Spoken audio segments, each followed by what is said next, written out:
The HOA thought they could control me with fines and rules, but they had no idea I owned the very lake they were fighting over. The morning began like any other, with the soft shimmer of sunlight spilling across the rippling lake water. Birds glided low over the surface.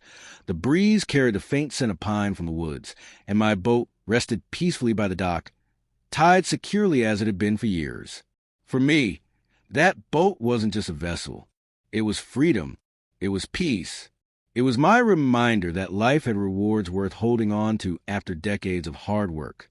But for the HOA, it was suddenly a violation, a problem they claimed was disturbing the aesthetics of the community. What they thought was just a fight over a boat was about to expose the biggest secret this neighborhood had ever seen. The notice arrived tucked under my door, printed in bold, self-important letters. Remove the boat immediately or face fines. It wasn't just a warning. It was a challenge. The HOA board, led by a handful of people who love control more than community, had decided my dock boat was a nuisance.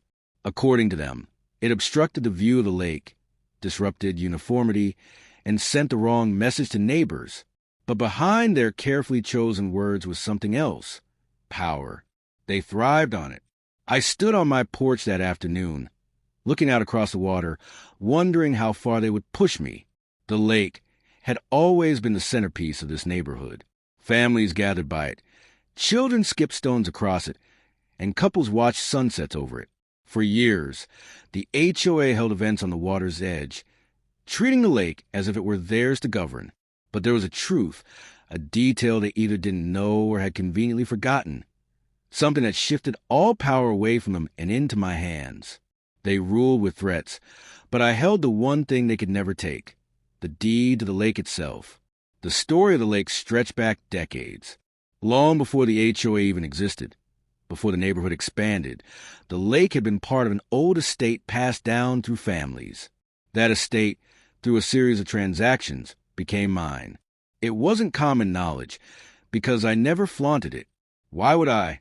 To me, ownership wasn't about control. It was about stewardship. I maintained the water rights, the boundaries, the upkeep. I paid the taxes that no one else noticed. And every summer, when I watched kids fish from its banks, I smiled silently, knowing they enjoyed a gift I protected. But now, as the HOA flexed their rules, I realized the irony. They wanted me to move a boat from a lake they had no claim to. They wanted to dictate what I could and couldn't do on water that legally belonged to me. It was almost laughable, almost. The first confrontation came swiftly. They scheduled a meeting, sending me another letter laced with warnings of penalties and escalating fines. The board spoke of compliance, order, and fairness, words they wielded like weapons. To them, my boat wasn't just a boat. It was defiance. In their eyes, if they let me get away with it, others would follow, and their control would weaken. That's what it was always about: control. As I listened to their accusations, I remained calm. On the outside, I let them believe they were winning, let them pile their demands higher. On the inside, I prepared for the inevitable moment when I would pull the ground from beneath their feet, the moment when I would reveal the truth they had overlooked all these years. They thought they were closing in on me, but every step they took brought them closer to their own downfall. But the HOA didn't stop at letters and meetings. They began rallying neighbors.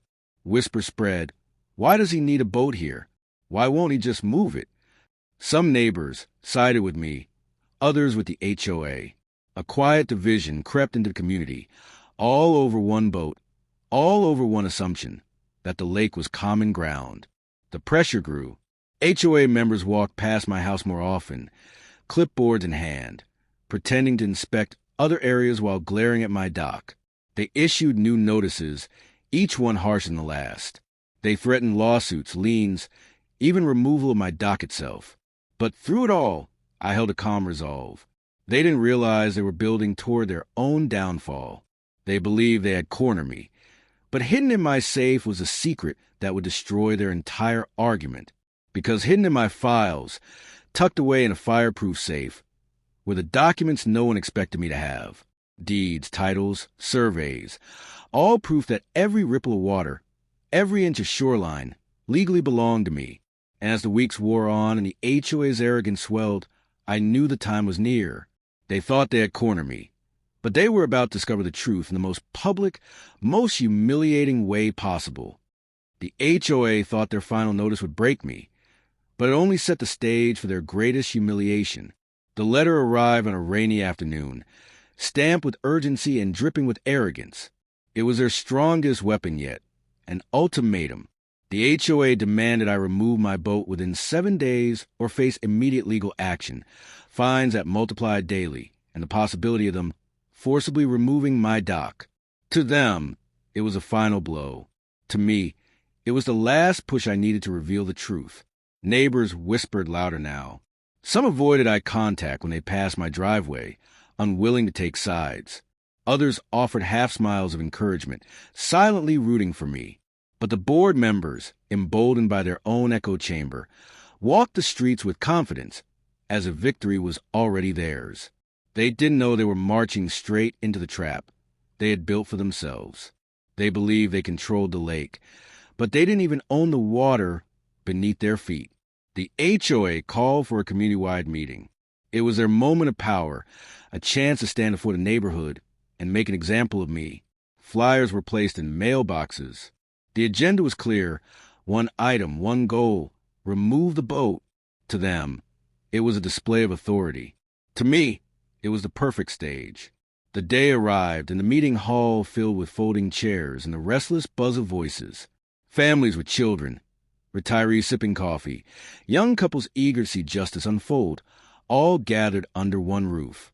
At the front stood the HOA board, clipboard stacked, smug smiles plastered on their faces. They believed this was the day I would bend, but I had other plans. As the meeting began, the board recited rules and bylaws, their voices dripping with confidence. They painted my boat as a menace, a disruption to community standards. They declared that allowing it to remain would open the floodgates for chaos. The crowd murmured, some nodding, some frowning. And just when the HOA thought they had swayed the majority, I stepped forward with a quiet resolve. They thought they were stripping me of power, but I was about to strip away their entire argument.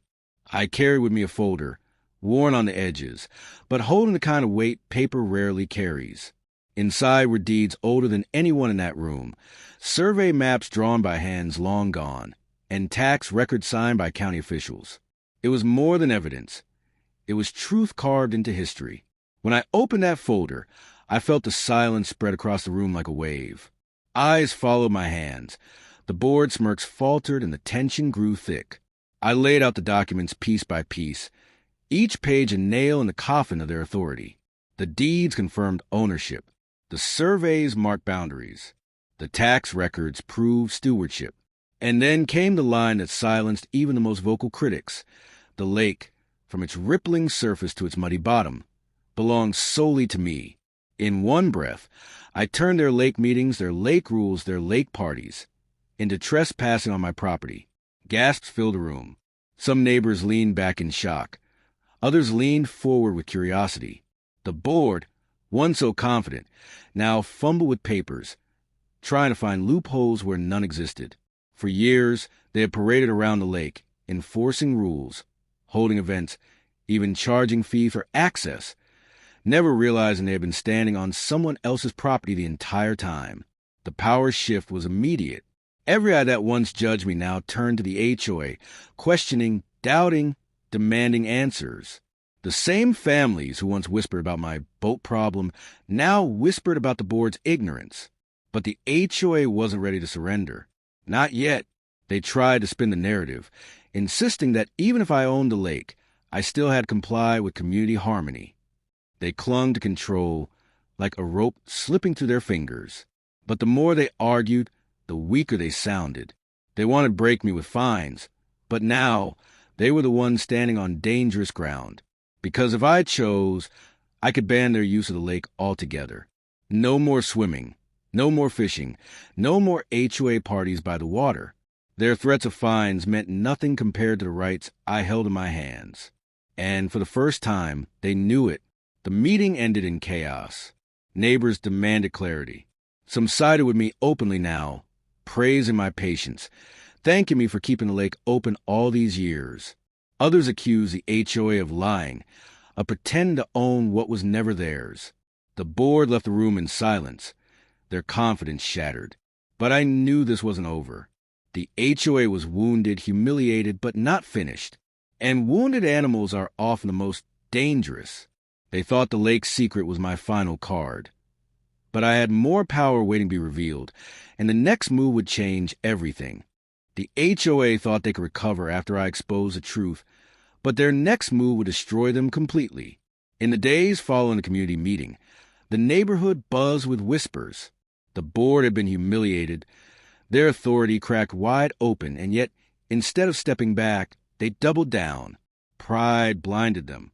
They refused to accept that the lake they had ruled for years was never theirs to begin with. Behind closed doors, they drafted new threats. Word spread of secret meetings, of lawyers consulted, of desperate plans to claw back their authority. They told neighbors that my ownership of the lake didn't matter, that community standards still gave them the final say. But no matter how many words they twisted, the truth remained. The water was mine, the shoreline was mine, and the power they pretended to have was gone. They tried to strip me of rights I already owned, but their fight only tightened the noose around their own necks. The HOA delivered one last letter, this time claiming they would sue me personally, dragging me into court to protect the integrity of the neighborhood. Their tone dripped with arrogance, but I could sense the desperation between the lines. They needed a victory, any victory, to save face. What they didn't expect was that I was already 10 steps ahead. With my attorneys, I filed a countersuit, not only challenging their threats, but demanding repayment for years of unauthorized use of the lake. Every party they hosted by the water, every fee they charged neighbors for lake access, every event they staged on my property, they all added up to a mountain of damages. They wanted me to pay fines, but instead, I made them pay for every drop of water they'd ever touched. The news spread like wildfire. Neighbors who once saw the HOA as untouchable now realized they had overstepped for years. Families who quietly resented the board stepped forward, sharing stories of overreach, intimidation, and unfair fines. The lawsuit opened a floodgate the HOA could never close. The courtroom showdown was the final nail. As the judge reviewed my documents, the truth was undeniable. The HOA had no authority over the lake. Worse, they had exploited it, acting as though they were landlords of something they never owned. The ruling was swift.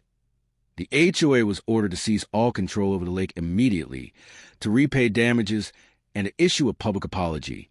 In one stroke of a gavel, their empire collapsed, and the lake was mine, free and untouchable. The fallout was brutal. The board members who once strutted with power now shrank in shame. Their fines, their threats, their arrogance, all exposed as hollow. The neighbors who once doubted me now saw the truth. The HOA wasn't protecting the community. They were protecting their control. And now, that control was gone forever. The lake sparkled brighter after that. My boat remained tied at the dock, untouched, untouchable. Children played at the shoreline again, this time without fear of HOA rules. Neighbors greeted me with respect, some with gratitude. And the board? They retreated into silence, their voices no longer carrying the weight they once held. They wanted to take away my boat, but instead, they lost everything they thought they owned. The war was over. The HOA had underestimated me, underestimated the law, and most of all, underestimated the power of truth.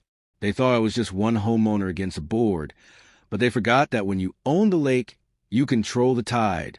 And that's how the HOA tried to strip me of my boat, only to discover I owned the entire lake beneath their feet. What do you think? Was I too patient with them, or should I have revealed the truth sooner? Drop your thought in the comments, and if you love seeing HOA bullies get exactly what they deserve, make sure to hit that like button, share the story, and subscribe for more shocking HOA dramas you won't believe.